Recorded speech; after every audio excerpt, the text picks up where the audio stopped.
শিক্ষামন্ত্রীকে ঘিরে ধরে বিক্ষোভ চলতে থাকে। তার গাড়ির চাকার হাওয়া পর্যন্ত খুলে দেওয়া হয়, গাড়ির বনেটের উপর উঠে স্লোগান দিতে থাকেন বাম ছাত্রছাত্রীরা।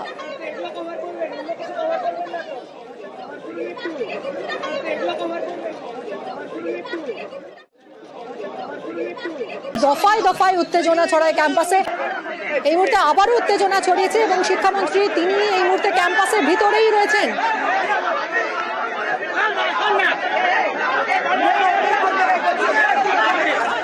নমস্কার, আমি শিবাজি দত্ত। একটা বিষয় নিয়ে না বললেই নয়, সেটা হচ্ছে ঠিক দুদিন আগে 1 মার্চে একটি অনভিপ্রেত ঘটনা আমাদের রাজ্যে ঘটে গেল।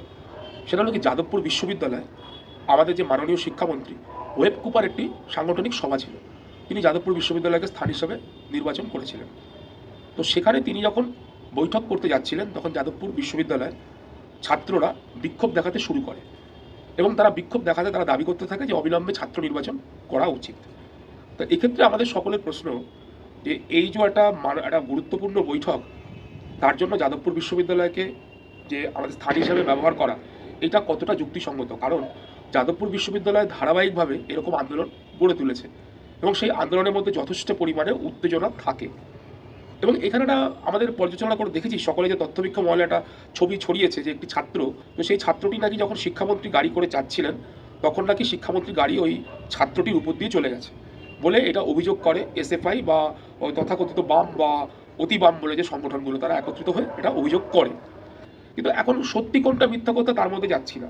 প্রথমেই সন্দীপ, তোমার কাছে জানতে চাইবো কেমন আছেন ইন্দ্রানুজ রায়? দেখো, হাসপাতাল সূত্রে যেটা বলা হচ্ছে যে ইন্দ্রানুজের শারীরিক অবস্থা স্থিতিশীল রয়েছে। তার পেরি অরবাইটাল জোনে অর্থাৎ চোখের চক্ষু গোলক যেটা, তার আশপাশের দিকের অংশে আঘাত রয়েছে, যে কারণে 14টি সেলাই পড়েছে। তার অস্ত্রোপচারের দরকার পড়েনি কোনো আলাদা করে, বেশ সিটি স্ক্যান হয়, তারপর চোখের আশপাশে যে জায়গাতে আঘাত প্রাপ্ত হয়েছিল সেখানে 14টি সেলাই পড়েছে বলে হাসপাতাল সূত্রে জানানো হয়েছে। এর পাশাপাশি শরীরের আরও একাধিক জায়গায় আঘাত রয়েছে, তবে সেগুলি অতটা গুরুতর নয়। তার শারীরিক অবস্থা স্থিতিশীল রয়েছে। এখানে আমাদের সকলের একটা বক্তব্য, সেটা হচ্ছে এই যে ধারাবাহিকভাবে ঘটনাগুলো রাজ্যে ঘটছে, সেই ঘটনাগুলো কতটা যুক্তিসঙ্গত। শিক্ষামন্ত্রীর দিকেও কিন্তু একটা আঙুল ওঠে। উনি কিন্তু এই যত এরকম বিক্ষোভ আসতে পারে, এরকম একটা সর্বত্র রাজ্যে একটা আন্দাজ বা আজ করা যায়। কারণ যাদবপুর বিশ্ববিদ্যালয় সবসময় যে কোনো আন্দোলনে শীর্ষে থাকার চেষ্টা করে। তাহলে সেক্ষেত্রে যাদবপুর বিশ্ববিদ্যালয়কে স্থান হিসাবে নির্ণয় করা কতটা যুক্তিসঙ্গত। আবার যদি আমরা উল্টো দিকে পুলিশের ভূমিকা আলোচনা করি বা পর্যালোচনা করি, তাহলে কলকাতা পুলিশের যে সুপার রয়েছে মনোজ ভার্মা, তার কাছেও সকলের প্রশ্ন যে যতই হয়তো পুলিশ ডাকা হয়নি বা হবে কি হবে না, এরকম একটা দোদুল্যমান চিত্রের মধ্যে দিয়ে যখন যাচ্ছে, তখন ভাস্কর গুপ্ত কী সিদ্ধান্ত নেবেন, মানে যাদবপুর বিশ্ববিদ্যালয়ে যে এখন উনি সর্বেসর্বা বা চ্যান্সেলর হয়ে বসে আছেন, তিনি সিদ্ধান্ত নেবেন বা নেবেন বাধ্য বসুর কাছে বারবার জিজ্ঞেস করছেন। ওরা ব্যাপারটা পণ্ড করতে চেয়েছিল, ওরা ভণ্ডুল করে দিতে চেয়েছিল, একটা সন্ত্রাস করতে চেয়েছিল, ওরা প্রভোকেশন চাইছিল। ওরা চাইছিল বারবার যাতে আমরা পুলিশ ডাকি। উপাচার্য আমায় জিজ্ঞেস করেছিলেন, আমি বলেছিলাম পুলিশ ডাকা যাবে না। এরকম একটা যখন পরিস্থিতি চলছে এবং ব্রাত্য বসু বারবারই ছাত্রদের পক্ষে গিয়ে বলছেন যে এই ছাত্র আন্দোলনে আমি থেকে বড় হয়ে উঠেছি বা এই ছাত্র আন্দোলন চলুক, আমি নিশ্চয়ই এটাকে ট্যাকেল করে নেবো, কিন্তু পরিস্থিতি হাতের বাইরে চলে যায়। কলকাতা পুলিশের তখন কি উচিত ছিল না, মনোজ ভার্মার কাছে এটা আমাদের সকলের প্রশ্ন, যে আপনারা স্বতঃপ্রণোদিত হয়ে আসতেন এবং পরিস্থিতিটা বিচার করতেন?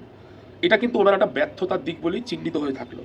কারণ আমরা জানি যে যাদবপুর বিশ্ববিদ্যালয় হিসাবে যথেষ্ট খ্যাতিসম্পন্ন, সারা ভারতবর্ষের মধ্যে চতুর্থ, সারা পৃথিবীর মধ্যেও 1 থেকে 20 মধ্যে থাকে এবং সম্ভবত পশ্চিমবঙ্গের মধ্যে প্রথম স্থান।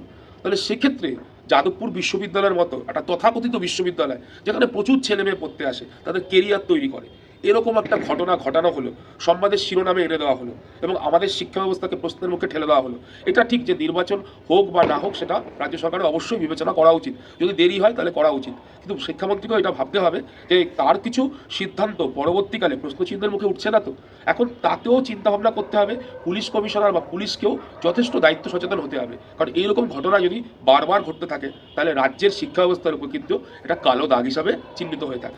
ওয়েব কুপার যখন একটা গুরুত্বপূর্ণ অনুষ্ঠান, মানে গুরুত্বপূর্ণ একটা কর্মসূচি অনুষ্ঠান হতে চলেছে, ছাত্রদের থেকেও কিন্তু এটা বলতে গেলে দায়িত্বহীনতার পরিচয় হয়েছে। ছাত্ররা কিন্তু তখনই একেবারে দাবি জানাতে গেল যখন পরবর্তীকালে রূপরেখা তৈরি হচ্ছে, শিক্ষা ব্যবস্থা কীরকম করে এগোবে। দেশ বিদেশ থেকে বহু একটা মানে ফরেন ডেলিগেটস বা দেশে যে অনেক আসছেন, তো তাদের কাছে আমাদের ভাবমূর্তি ছাত্ররা কি কালিমালিপ্ত করে দিল না? আন্দোলন জানাবার তারা পরবর্তীকালে তারা শিক্ষামন্ত্রীর কাছে যেতে পারতেন।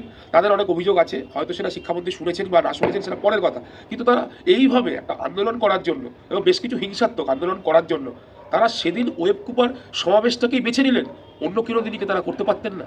আমি বললাম 20 মিনিট আমি অপেক্ষা করবো, 15-20 মিনিট, যদি 4 জন ডেপুটেশন দিতে রাজি হন। বাই দ্য ওয়ে, তার আগে এসএফআই এসে ডেপুটেশন দিয়ে গেছে আমাকে, আমি নিয়েছি। তৃণমূল ছাত্র পরিষদ এসেছিল, তাদের থেকেও আমি নিয়েছি। তাই আমি বললাম যদি আলাদা আলাদা সংগঠন হয়, 5-6টা আলাদা আলাদা আলট্রা লেফট ছোটো ছোটো গ্রুপ যদি হয়, আমি প্রত্যেকের সঙ্গে আলাদা করে ডেপুটেশন নিচ্ছি।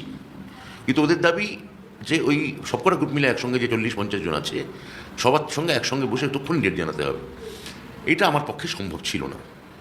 আমি মুখ্যমন্ত্রীর সঙ্গে কথা না বলে কোনো একটা ডেট দুম করে ওখানে বলে হ্যাঁ বলে বেরিয়ে চলে আসবো একটা মিথ্যা প্রতিশ্রুতি দিয়ে, এইটা আমি করতে চাইনি। কিন্তু ওরা খুব নির্বাচনের তারিখ নিয়ে আমার মনে হয় না খুব আগ্রহী ছিল। পুরো ঘটনাটা যদি আমরা সঠিকভাবে পর্যালোচনা করি তাহলে এটা বলতেই হয় যে সর্বস্তরে দায়িত্ব জ্ঞানহীনতার পরিচয় পাওয়া গেছে। যেরকম শিক্ষামন্ত্রী ব্রাত্য বসু, তিনিও জানি না কেন উনি ওই স্থানটাকে বেছে দিয়েছিলেন যাদবপুর বিশ্ববিদ্যালয়কে ওয়েব কুপার সমাবেশ করার জন্য, তেমনি যারা শিক্ষার্থী, যাদবপুরে যে বিশাল সংখ্যক শিক্ষার্থী, তারাও যেভাবে আন্দোলনের মাত্রাটা বাড়ালো, তা তারা তো ছাত্র, তা তাদের এই আন্দোলনটা সারা পৃথিবীতে দেখলো মিডিয়ার মাধ্যমে, তারাও কিন্তু রাজ্যের শিক্ষা ব্যবস্থাটাকে একটা প্রশ্নচিহ্নের মুখে দাঁড়িয়ে করিয়ে দিল।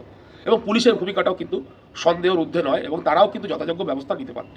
তাহলে সব কিছু পর্যালোচনা করে দেখতে মানে সর্বদিক দিয়ে এখানে শিক্ষক, শিক্ষার্থী, পুলিশ মানে প্রশাসনিক দিক দিয়ে অবশ্যই গাফিলতির পরিচয় পাওয়া গেছে।